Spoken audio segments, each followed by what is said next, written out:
It's October, and I am ready for spooky date nights.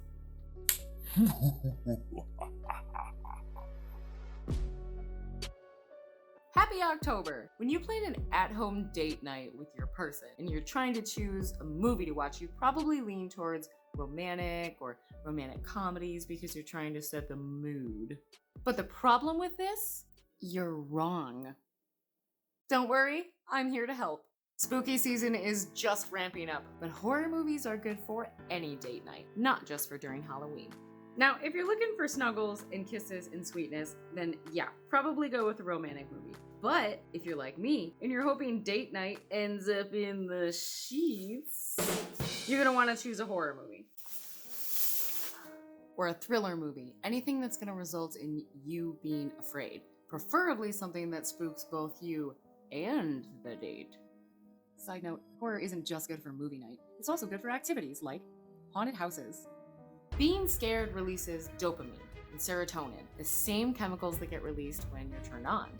But this video does not apply to those of you that already scare easily. By watching a horror flick, you can actually kill your sex drive.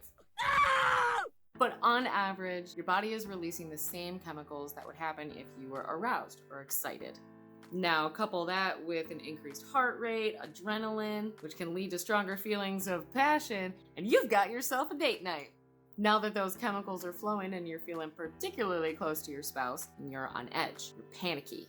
This type of fear is called preparatory sustained awareness, and the regions of the brain involved with visual and auditory perception are on high alert.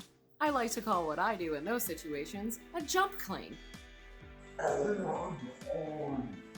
I'm blaming that on being a woman, but that could be some sort of attachment issue. I'm being protected by this man. My instincts of procreate are in high gear because my brain is pumping dopamine and serotonin. On top of, I feel very safe. This man is protecting me. Being vulnerable is healthy for your relationship. When you're vulnerable, it creates intimacy, and intimacy leads to better sex. And that's why we want a horror movie, because the sex afterward is just, whew. And horror is fun. For the best date night, be vulnerable, be afraid. Build some intimacy with snuggling and touching. Feel protected and safe. Horror movie date nights are always a good idea. Always. So let's put to rest the idea that romance or rom-coms are fucking rational movie choices for date nights, or creating any sort of intimacy at all. If anything, they hinder romance. Because if the late 90s and early 2000s taught us anything, it's that the media's definition of romance is a lie. I mean, the odds of Ryan Gosling showing up in the rain for sex just doesn't hold up against the odds of being murdered. Sociopaths are real.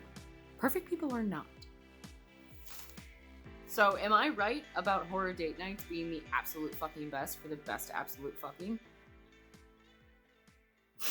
You let me know. This is High Quality Crystal. Enjoy your spooky season, and thanks for watching.